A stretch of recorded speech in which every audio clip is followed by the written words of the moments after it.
So dear friends, up to now we have been discussed three parts of our this paper: teaching aptitude, research aptitude, and comprehension.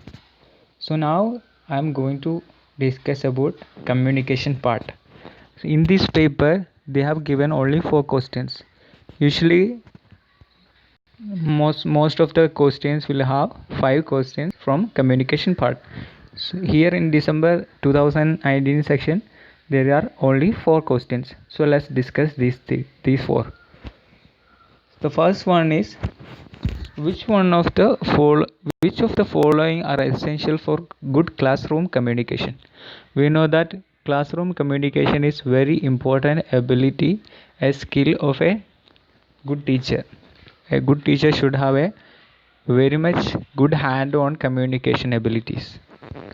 So there are different kinds of qualities regarding the communication. So let's look upon some of the options which is given following, and we have to choose the correct options which comes as essential for good classroom communication. So the A part is overemphasis on certain words. Is it overemphasis on certain words a good classroom communication skill? I don't think so. So we can eliminate that one. Next one is use of gobbledygook. So what is gobbledygook? It is actually a term which denotes overemphasis of technical terms. So in classroom communication, especially science teachings and all, they will have a lot of technical terms. So teacher is giving a lot of emphasis on technical terms and giving difficulty to students instead of explaining that simply. So that is what gobbledygook. You should not use very difficult words in the class. You have to use the simple words. That's why gobbledygook is not a good kind of use for a effective communication. So we can eliminate that one also. Then proper employment of redundancy. What is redundancy? Redundancy means in teaching, during teaching we have to bring lot of information to the classes, right? So some of the information will be very relevant for our own lessons, and some will be not that much of importance. So though some kind of information will be redundant information. Redundant means is not that much important. So teacher should effectively communicate to the students that this information is not that much important. You don't have to worry about it. You can just avoid it and don't have to focus on this too much. So that's why use of redundancies in that sense. So this is very good kind of skill of communication, proper employment of redundancy. Okay, then comes immediacy of feedback. So while we teaching to the students, students will ask lot of questions. So we have to give answers for them that immediately, whether we know it or not. So we have to give them some answers. So feedback should be there. So it should be immediate. That's why it is also a good kind of communication skill. The next option is non-verbal cues. What is non-verbal cues? Non-verbal cues is in classroom communication. Teachers should have to use lot of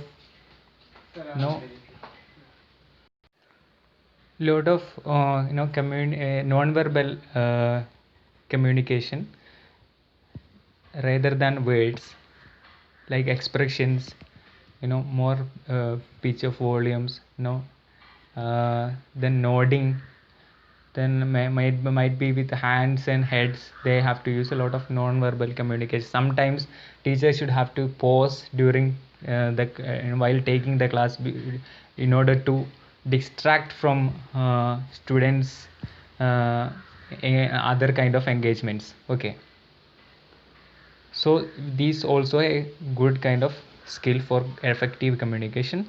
Then last one is sidelining student criticism. No, students will have a lot of criticism if the class is bored. The students will say that. Okay, so we have to accept their criticism, and sidelining their criticism is not a good kind of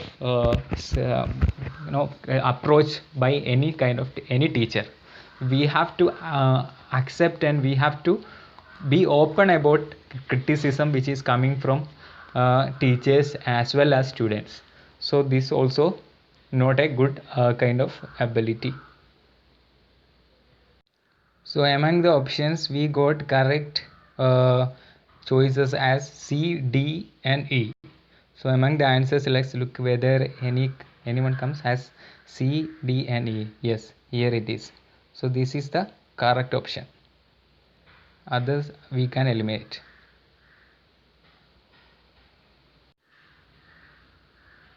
Then comes next question. Which of the teacher's voice in the classroom is described as linguistic, non-linguistic, paralinguistic, macrolinguistic? While we teaching the class, we have to be constant in use of many kind of pitch of our voice, right? Sometimes we increase our volumes, sometimes we reduce our volumes of taking classes. So this is what the question is asking. Which of the teacher's voice in the classroom is described as? So there are four words: linguistic, non-linguistic, paralinguistic and macrolinguistic. So what is the correct option of which indicating which of the teacher's voice in the classroom? So among this, it is not linguistic, we know that. Pitch is not linguistic, it is about volume of our voice. Non-linguistic, it is non-linguistics. Yes, it is non-linguistics, but whether it is correct option or we have to look upon. Paralinguistic. So what is paralinguistic? Actually the paralinguistic is the technical terms for kind of diversity that we are making of pitch, intonations and our volume of voice. These all things are called paralinguistic in communication. This is a technical term. Okay, here is the kind of small information about paralanguage. Read it.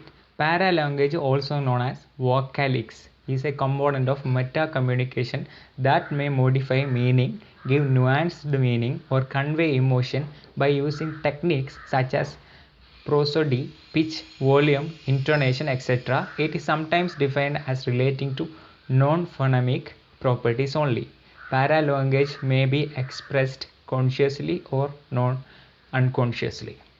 Okay, here we can see that it is a kind of component of meta communication where we use techniques as pitch, volume, intonations and different kind of other non-phonemic properties. What is non-phonemic? So here phoneme is a unit of sound that distinguishes one word from another in a particular language. So there are different kinds of sound patterns in different languages. So that is what is phoneme, and a special branch of studying about phonemes are phonetics. We know that. So here the question is about pitch of the teacher's voice in the classroom is described as. So here the most appropriate option is paralinguistic. Paralinguistic is the term that is denoting meta communication of the teachers, which is related to intonations, pitch and volume of voices. So we can eliminate the other three and choose paralinguistic as the correct option. Okay, now let's go for the next question. So here macrolinguistic also not the proper option, that the correct option is paralinguistic. Actually the macrolinguistic, that option is related to more complex aspects like the language and cultural aspects of that language, origin of that language and the relation of that language with other languages. So that kind of complex and macro aspects are discussing macrolinguistic area. So the correct option for this one is paralinguistic. Here is the next question, which is the last question in communication part in this paper. Given below are two statements. One is labeled as assertion A and the other is labeled as reason R. In the light of the above two statements, choose the correct option from the following. So here you have to understand that in the NET examinations, both in first and second papers, these kind of questions are usual. Okay, you will have an assertion and you will have a reason. So you have to choose from the below options, that whether both A and R are true and R is the correct explanation of A, both A and R are true but R is not the correct option of A is true but R is false, A is false but R is true. So these are the usually kind of generally seeing kind of pattern of question. You will have these kind of 4 options and you have to use the proper one. So here the first one is, they are saying that both A and assertion A and reason are true and R is actually the correct reason of the above assertion. The next one is both A and R are true but R is not the correct explanation of A. Then one A is true but R is false. Then A is false but R is true. So let's look upon the assertion and reason. Assertion is saying that if a teacher wants to improve his or her abilities as an effective classroom communicator, he or she should first understand the students. So it is saying that if the teacher want to understand, improve the abilities of her effective or his effective classroom communication, he or she should have to understand their students firstly. Then only they can effectively communicate. So this is a valid argument, right? So we can say that assertion A is correct. Okay, so let's look whether reason is correct or not. The ability to understand students and intended listening are disjointed propositions. What is disjointed proposition? That is important, that we have to understand here. Disjointed means there is no relationship between the two. It is not jointed, it is disjointed. There is no connection between the two. So what are the two kind of options that is giving in this region? The ability to understand students and intended listening. These two propositions are disjointed. They are saying disjointed. Is it true? So if the teacher wanted to understand the ability of the student and then to understand the intended listening, if these two are disjointed, then it is not a valued argument for effective communication. Teacher has to understand the students as well as the kind of students the teacher wanted to communicate, the intended listeners. So both of these has to be understood by the teacher, then only he or she can communicate effectively to the students.